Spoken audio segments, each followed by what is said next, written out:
When disaster struck, I gave my last life jacket to my fiancée, Tina, and then got tossed by the waves. My head hit a rock, leaving me bleeding badly. When I got back from emergency surgery at the hospital, I joked with Tina that I'd lost my memory. But, to my surprise, Tina took my brother's hand and said I was her brother-in-law. But when I was about to put a wedding ring on another woman's hand, Tina came rushing over, eyes red, saying she should be my wife. Am I your brother-in-law? I leaned against the hospital bed, my head wrapped in a blood-stained bandage. My gaze swept over her hand tightly clasped with my brother's. They both seemed like villains, ripping apart a love story, as I had just returned from a near-death experience. Tina didn't dare look me in the eye, but when she caught sight of my brother's red eyes, her gaze turned firm. Ben, I'm your brother's fiancé, so yes, you're my brother-in-law. My brother nodded along. Ben, since you've lost your memory, don't worry about anything. Tina and I will take care of you. I was in disbelief. One was my brother, the other my love. It was supposed to be me engaged to her. I just intended to play a small joke about memory loss on Tina, not expecting she'd use it as a chance to dump me and stay with Eric. Seeing the emotion in Tina's and Eric's eyes felt like a dull knife slicing through my heart. I wondered when exactly it had started between them. Even when Eric went abroad years ago, Tina seemingly never forgot him. In our younger years, everyone recognized Tina and Eric as the happiest couple. I had a thing for Tina, but as long as my brother was around, she never spared me a glance. Later, Eric left Tina to pursue his dream of music abroad. Eric wanted the freedom of the wind, not to be controlled by anyone. Tina's love for Eric was destined to be a burden. After Eric left, Tina would drown her sorrows. I couldn't stand to see her this heartbroken, so I often looked after her. Yet, Tina would brush her fingers over my features, similar to Eric's, and confess to me. She might have been a burden to Eric, but to me, from the moment she moved in with her parents, I was smitten from the first glance. I wasn't dumb. I knew she was just using me as Eric's stand-in. Yet, my love for Tina made me willingly plunge into this muddy mess, even though I knew better. Just as we were about to marry, Eric returned. I could sense the shift in Tina's demeanor, distracted by his presence. I imagined countless ways Tina might leave me, but never expected such cruelty. I wondered if when I risked my life in the sea to save her, was she worried about me, or hoping I'd die so she could be with my brother? After stating my supposed identity, Tina left with Eric. I quietly followed them, and witnessed the scene I dreaded most. Tina and Eric, despite being in a hospital surrounded by people, shared a passionate kiss. I stood in the shadows, my wounds throbbing painfully, but my heart felt as though it was suffocating from the pain. I couldn't understand how Tina could treat me so heartlessly, returning to my brother while making a fool of me and trampling on my feelings. Later, when my parents visited, I thought they'd expose Tina's lies. But I was stunned when Eric suggested something, and my parents went along with Tina's deception. Dad, Mom, is my brother really engaged to Tina? I asked, struggling to speak, knowing they'd always favored Eric more.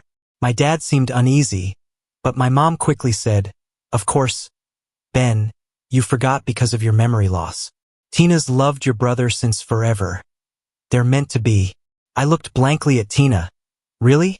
So, Tina, may I ask why I got injured? Hearing this, Tina seemed to briefly recall the shipwreck and the moment I gave her my life jacket, risking my life for her. Yet, she brushed it off, saying nothing much, just a shipwreck. That's why you got hurt. Really? My heart shattered. To Tina, my sacrifices seemed meaningless. I used to think even if she saw me as Eric's stand-in, a part of her would eventually care for me if I loved her enough. Now I realize in her eyes, I'm just a naive fool. After getting discharged, my life drowned in a sea of lies and deceit. Eric's ambition and greed were much bigger than I'd ever imagined. Though he'd spent years abroad, he achieved little in his music dreams. When I heard Tina boast with happiness that Eric had bought her the house I'd bought and furnished for our wedding, it felt like my world spun. Every photo of Tina and me in what was supposed to be our house was replaced with ones of her and my brother. One night, I overheard my parents talking. My dad said, "Honey, Ben's our son too. Isn't it wrong to deceive him like this?" But my mom replied nonchalantly, "What's so wrong about it? Look at how rough things have been for Eric since he came back with nothing. As Ben's brother, he should look out for him. Besides, we're not lying. Tina's always loved Eric. We're just setting things right." I heard it all, covering my mouth, trying not to let out my choked sobs. Turns out everyone sees it that way. Only Eric and Tina are a match made in heaven. Eric has everything. He has the most doting love from our parents. I just wanted Tina to love me a little, but it was destined to be a luxury.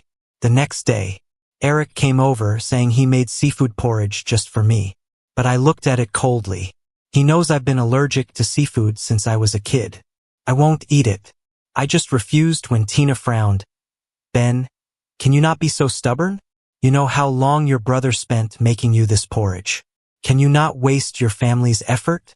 I looked up at Ben, who seemed unfair, and suddenly found it funny. I've been with Tina for almost 5 years. I remember all her likes.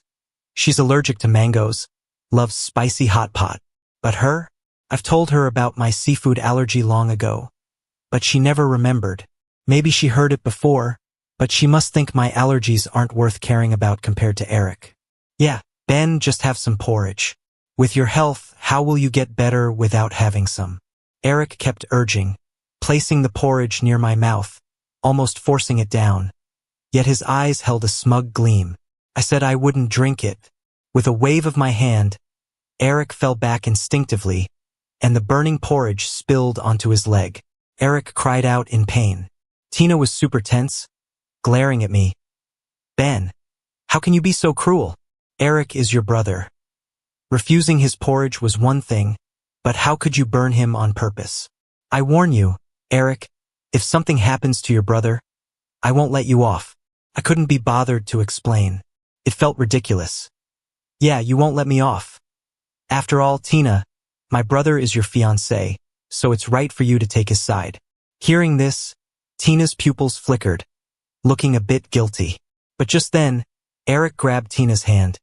"Tina, don't blame my brother. He didn't do it on purpose. I didn't hold the bowl steady." Hearing him, Tina looked at me full of disdain. "Ben, people like you don't deserve to have a family." Then she carefully helped Eric to the hospital. I remembered my parents' lies for Eric, heartache twisting like a knife. Tina was wrong. The love from my family never belonged to me. It was always for my brother. When my parents heard of Eric's injury, they rushed over to condemn me, calling me a selfish ingrate. Watching their aggressive stance, suddenly, I felt exhausted, not wanting to argue anymore.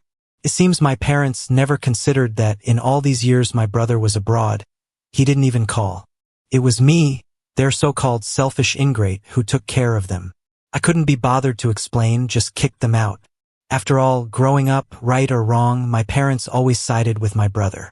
That night, Tina and Eric returned. I listened to my parents and Tina doting on Eric in the living room.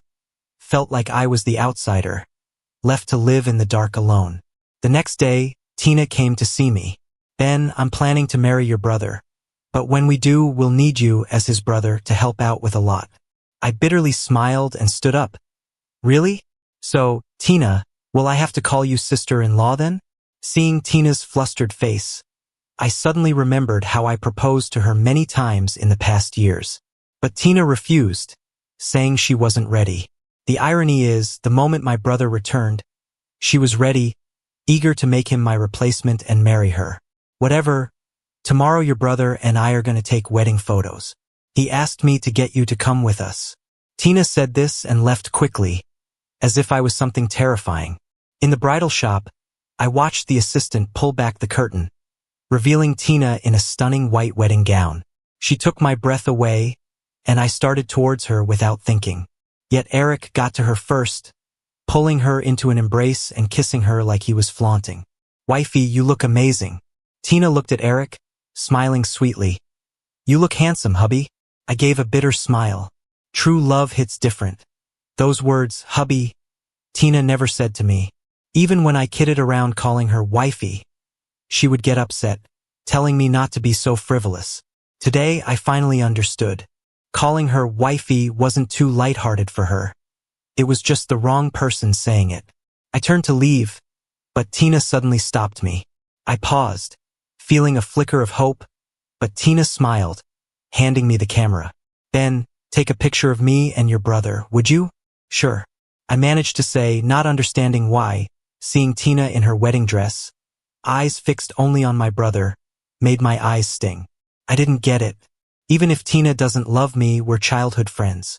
How could she treat me like this? Eric is planning to slowly take over everything that's mine. Not just my home, but also my company, my every asset. To make me transfer the company to him, my parents absurdly claimed that the business I built was actually set up by Eric. And I'm just a frontman taking a salary from him. Eric is the real power behind the scenes. Hearing my parents' lousy lies, a deep sadness filled me. I may have memory loss, but I'm not stupid. To them, Eric is their beloved firstborn. To help him, they shamelessly spout these ridiculous lies. I stood up, my gaze unwavering on Tina, as if she were the last hope. "Tina, I want to ask you, is what they're saying true?" Tina's face showed a bit of hesitation. "If I could go back to the company, I'd never leave again. I'd stay by your side. And Ben, since he's my brother and has helped me so much, I'd definitely help him more." Tina closed her eyes, and after a moment, she opened them again. "Your brother's telling the truth." At that moment, everything went black. Felt like the whole world abandoned me. I just couldn't understand. Why didn't I die in that shipwreck? At least then I wouldn't have to wake up and face this brutal reality. It's ridiculous. The people I love the most tricked me, all for Eric.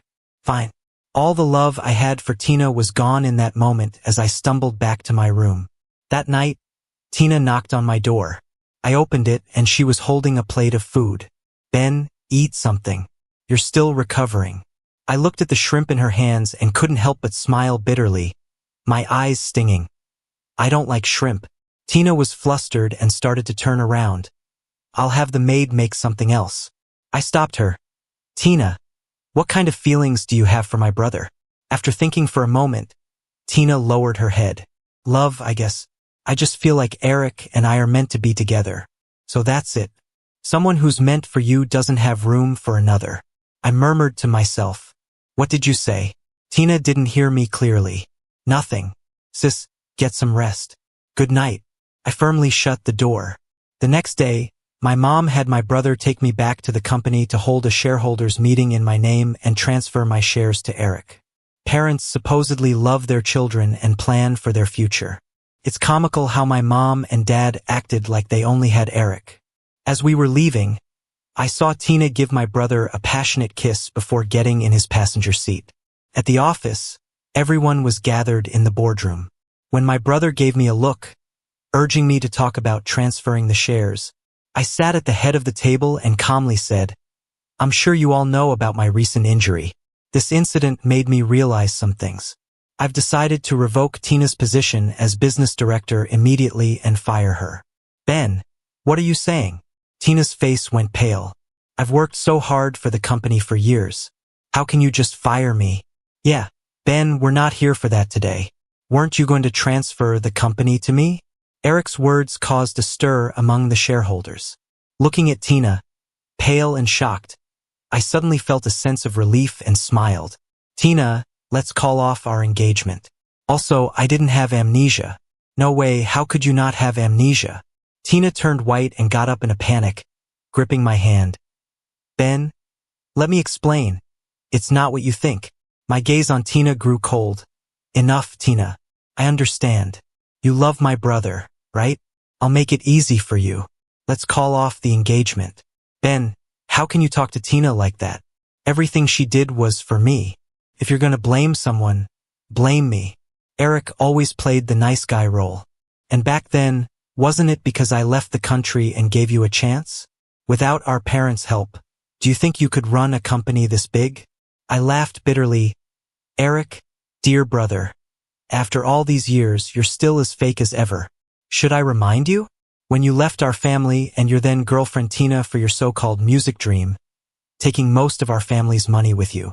Hearing me expose Eric like this, Tina bit her lip. Ben, don't go too far. Eric is still your brother. I couldn't help but feel a pang of sarcasm. Yeah, he's my brother, but the company's mine. There's only one boss, and that's me. And Tina, who are you to me? My sister-in-law? Pointing at the scar on my forehead, I chuckled bitterly. Tina, you know, when my head hit the rocks, all I thought about was your safety. I was scared death would stop me from seeing you. But you, as soon as I barely escaped death, you were cruel enough to say I'm your brother-in-law.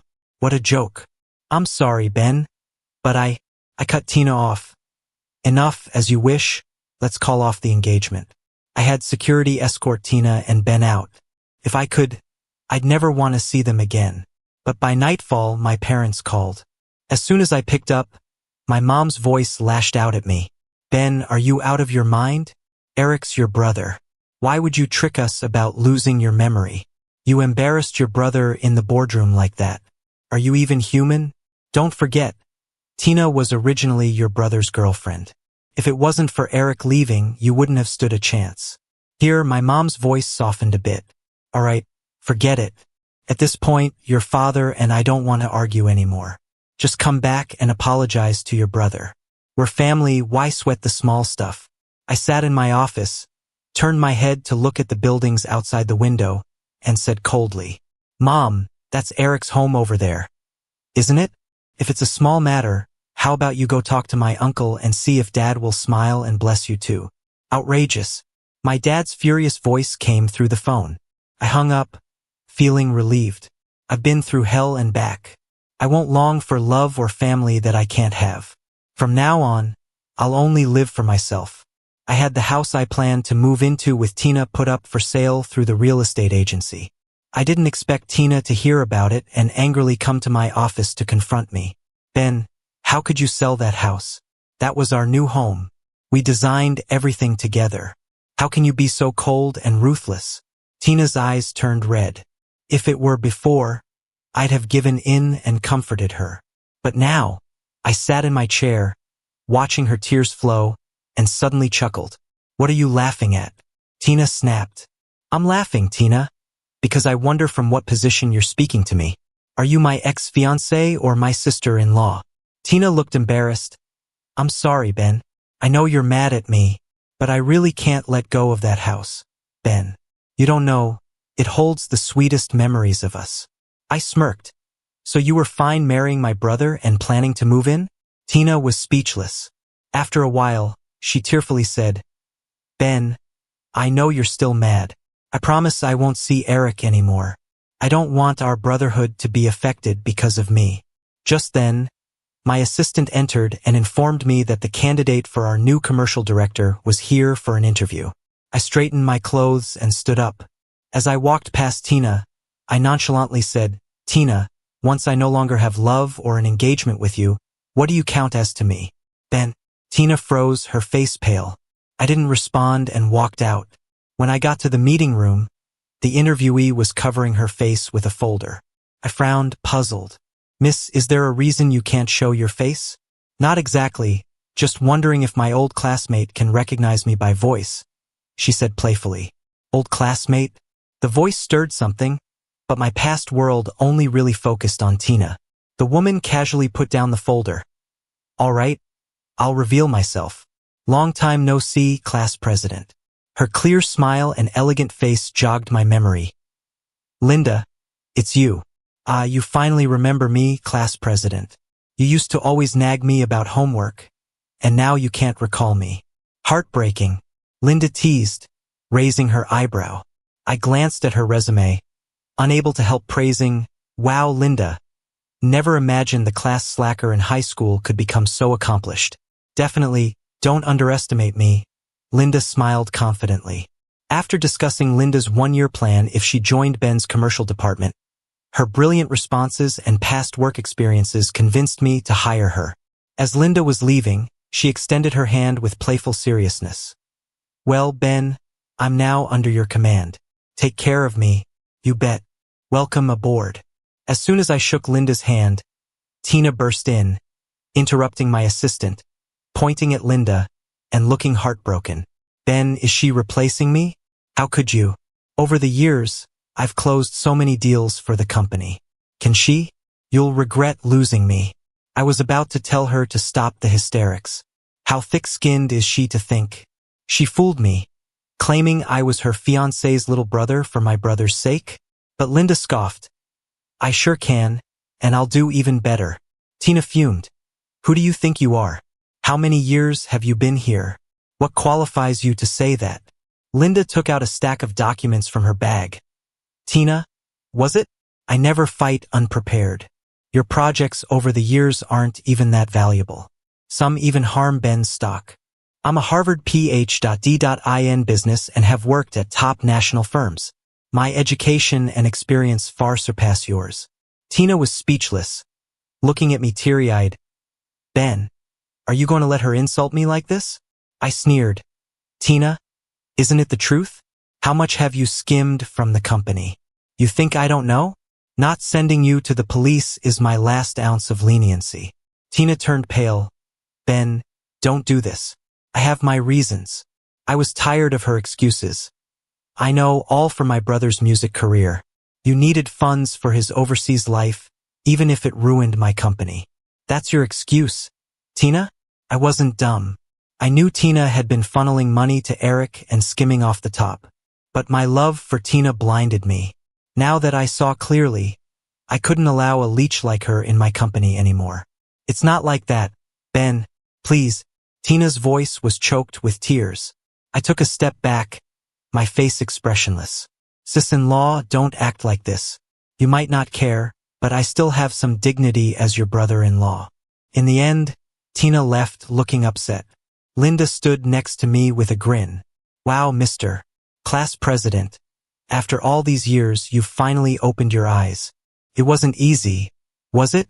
I just smiled without saying a word.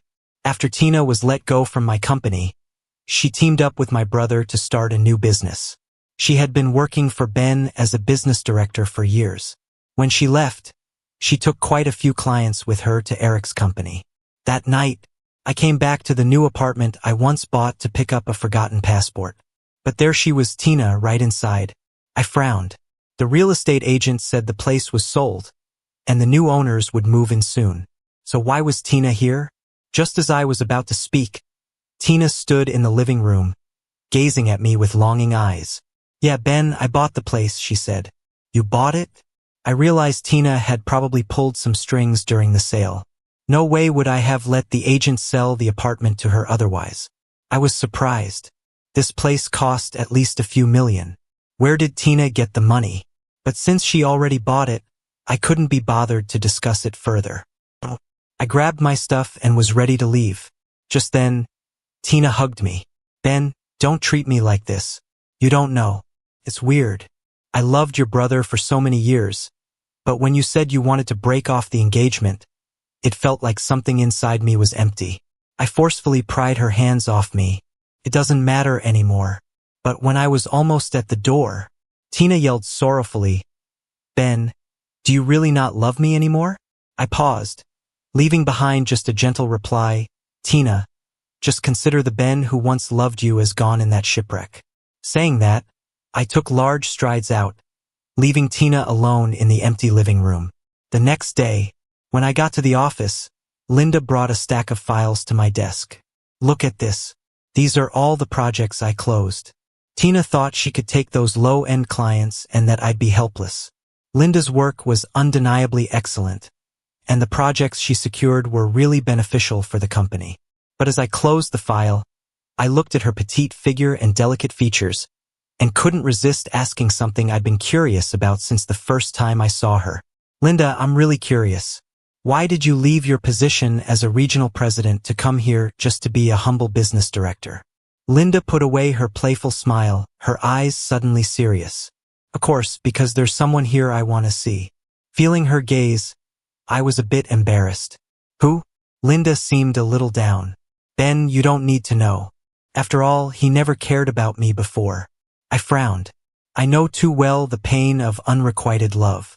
Just as I was about to advise her not to get caught up on one person, Linda suddenly looked at me with a smile. But that's all right, Since I'm here, I'll make sure he'll care about me. For some reason, seeing her like this made my heart skip a beat. A few days later, it was my dad's birthday. At dinner, Eric was glowing with pride because his company landed a couple of big contracts at my expense. Ben, I told you, had I chosen business over music back in the day, you wouldn't be where you are today. When Eric tried to hold Tina's hand in front of me, she didn't respond. Let's eat, Tina said quietly, and Eric's face turned sour. Somehow, Eric complained to my mom, and she started setting me up on blind dates. When I ignored her, she even had girls show up at my office. One girl's mom even dragged her in, shouting, "I don't care.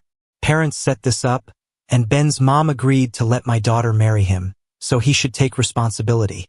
No matter how I tried to reason with them, they wouldn't listen. Just when I was about to call the cops on these pests, Linda suddenly grabbed my hand, giving the girl's mom a disdainful look. "Madam, while I get you're eager for your daughter to find a rich husband, this is going overboard. Ben already has a girlfriend." I couldn't help but raise an eyebrow. "I have a girlfriend? How come I didn't know?" Linda then dropped another bombshell, and Ben's girlfriend is me. The girl's mom wasn't convinced. "Just because you say so, I'm supposed to believe it? I don't believe me? I'll prove it." Confused about what Linda meant, she suddenly pulled my tie and stood on her toes to kiss me. I stared in shock as the girl, witnessing this, couldn't take it any longer and pulled her mother away. After they left, I took Linda out for a meal to thank her. Unexpectedly, Linda put down her phone and said earnestly, "No need to thank me. I like you." "What? That can't be." I almost choked on my drink. "Why do you like me?" Linda's eyes were deep. "Ben, have you heard of the 15-year wait for the migratory bird? I've liked you for 15 years. Why didn't I know?" I probed. Linda's eyes turned a bit sad. "Because back then, your heart and eyes were filled with Tina. There was no room for anyone else." I still remember that night when I was out. A man dragged me into an alley, and when his hands, she shuddered. I thought my life was over, but then you saved me. "So it was you. If you liked me just because you felt grateful, I was going to say no." But Linda shook her head. "No, Ben.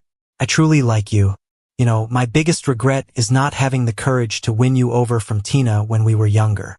So now I'm going to give it my all." After saying that, she walked away before I could reply.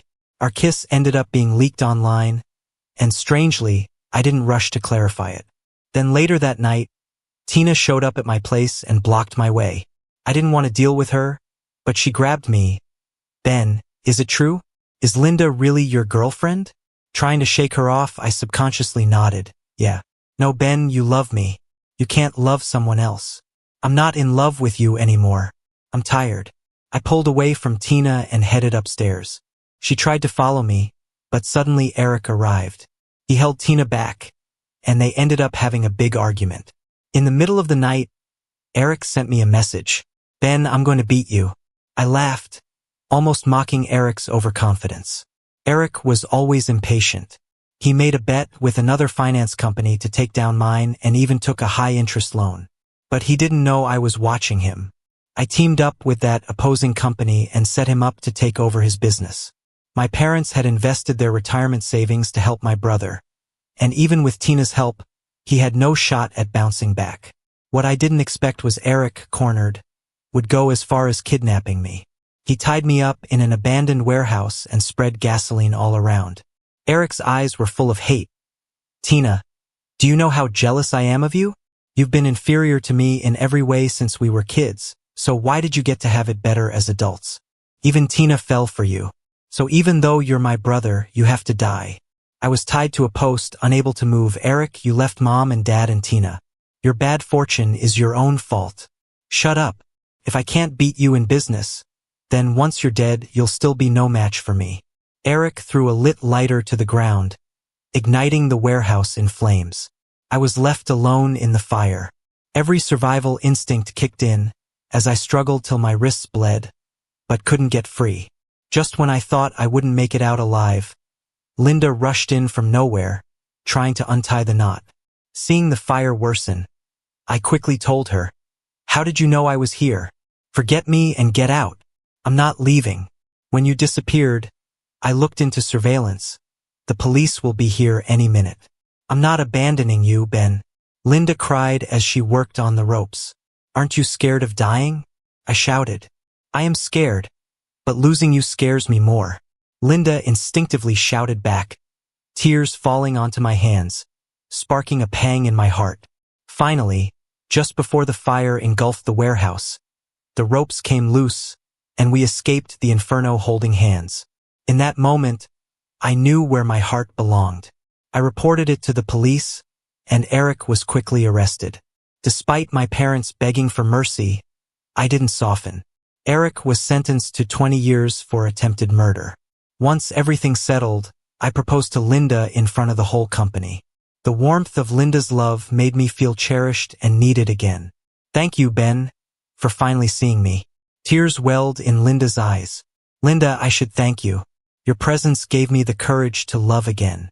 As I knelt to slip the ring onto her finger, Tina rushed in, eyes red. Ben, don't marry her, she pleaded. I regret it, I was wrong. I've loved you for a long time but was too stupid to realize it.